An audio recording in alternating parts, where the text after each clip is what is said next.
Nahmaduhu wa nusalli wa nusallimu ala rasulihil karim.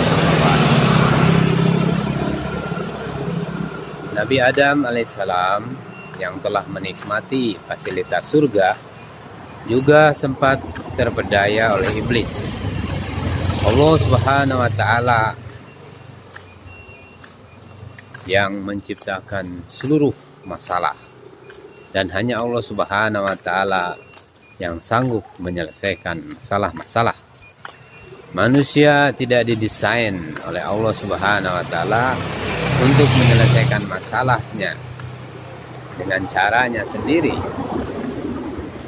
Maka apabila manusia bertakwa kepada Allah Subhanahu wa taala, maka Allah Subhanahu wa taala akan memberikan solusi dari permasalahan dunia dan akhirat. Wa may yattaqillaha yaj'al lahu makhraja wa yarzuqhu min haitsu la yahtasib wa may yatawakkal 'ala Allahi fa huwa hasbuh innallaha balighu amrihi qad ja'ala Allahu likulli syai'in qadra. Barang siapa yang bertakwa, Allah Subhanahu wa taala akan memberikan kepada dia jalan keluar dan memberinya rezeki dari arah yang tidak disangka-sangka. Dan barang siapa yang bertawakal kepada Allah Subhanahu wa taala, niscaya Allah Subhanahu wa taala akan mencukupkan segala keperluannya. Sesungguhnya Allah Subhanahu wa taala melaksanakan urusannya. Sungguh Allah Subhanahu wa taala telah mengadakan ketentuan bagi setiap sesuatu. Qad ja'alallahu likulli syai'in qadra. Innal muttaqina fi jannati wa na'im. Sesungguhnya orang-orang yang bertakwa kepada Allah Subhanahu wa taala berada dalam surga dan kenikmatan. Saudara-saudara sekalian yang dimuliakan Allah Subhanahu wa taala, dunia ini adalah tempat masalah. Hanya di dalam surga yang tidak ada masalah. Bagaimana menyikapi setiap masalah? Dengan amal. Saat ini orang telah meninggalkan amal agama, sehingga Allah Subhanahu wa taala mengubah suasana dan keadaan menjadi buruk. Mereka beranggapan bahwa penyebabnya adalah kemiskinan, sehingga sibuk memperbaiki ekonomi. Ada yang mengira karena teknologi kurang sehingga menjadi hamba teknologi. Ada juga yang berpendapat karena pemimpin sehingga sibuk hari-hari bagaimana membuat solusi untuk menjadikan pemimpin yang baik. Kekuasaan ada di tangan Allah Subhanahu wa taala. Tidak ada hak asasi manusia selama manusia tidak menunaikan kewajibannya kepada Allah Subhanahu wa taala. Wa may ya'mal minas solihati wa huwa mu'min fala yakhafu zulma wala hadma. Dan barang siapa mengerjakan kebajikan sedang dia dalam keadaan beriman, maka dia tidak khawatir akan perlakuan zalim terhadapnya dan tidak pula khawatir akan pengurangan hak-haknya. Saudara-saudara sekalian yang dimuliakan Allah Subhanahu wa taala, dalam hadis qudsi Allah Subhanahu wa taala berfirman yang artinya, tidaklah aku menunaikan hak hambaku sebelum ia menunaikan hakku.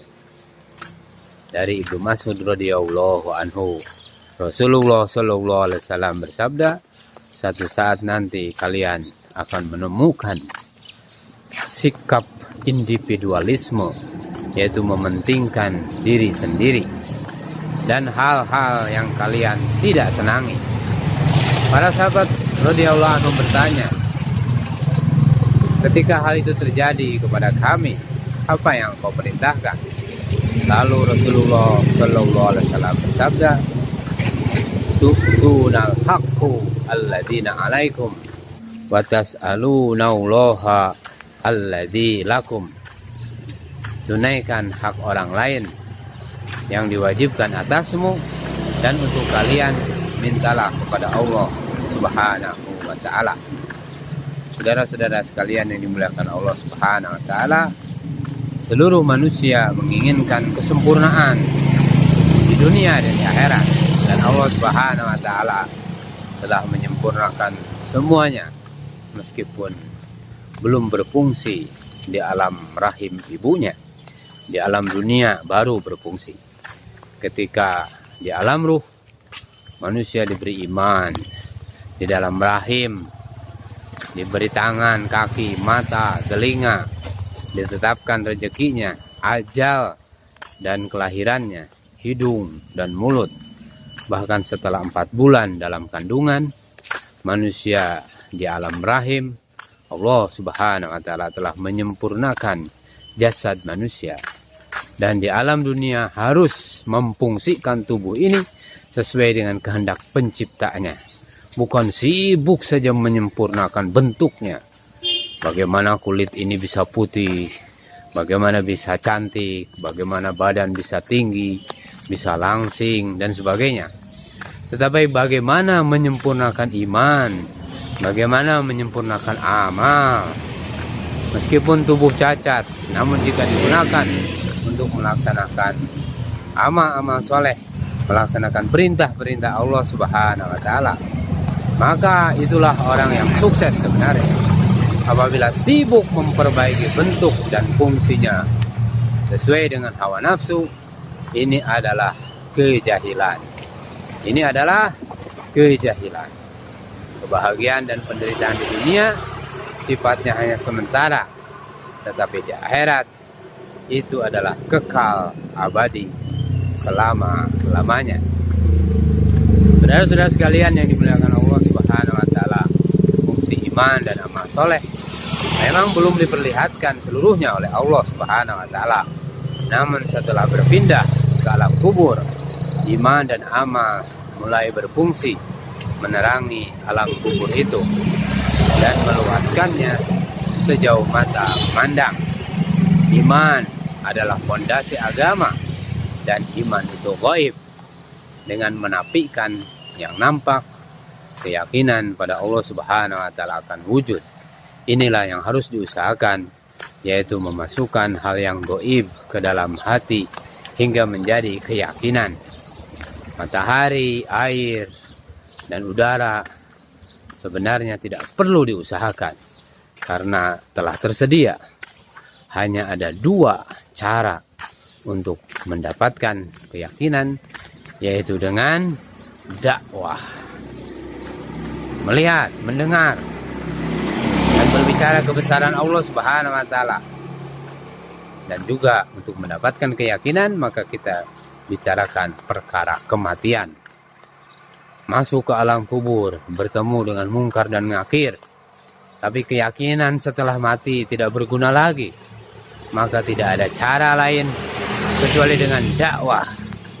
Orang yang sempurna imannya sekalipun diperintahkan oleh Allah Subhanahu wa taala.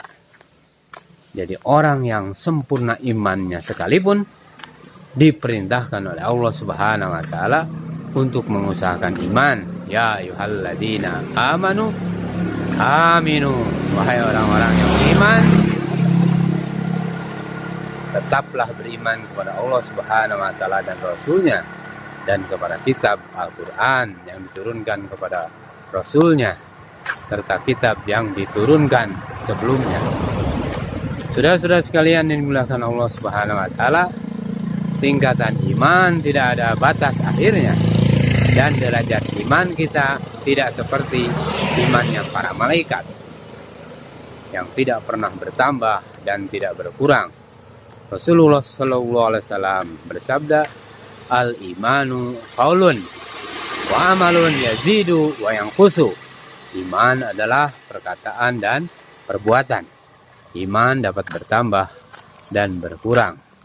Oleh karena itu, saudara-saudara sekalian, mari kita senantiasa tingkatkan iman kita, perbaiki iman kita, dan kita memohon kepada Allah Subhanahu wa taala agar Allah Subhanahu wa taala mematikan kita di dalam iman. Kita tutup bersama dengan doa kifarat majelis. Subhanallah wa bihamdihi, subhanakallahumma wa bihamdika, Asyhadu an la ilaha illa anta astaghfiruka wa atubu ilaik.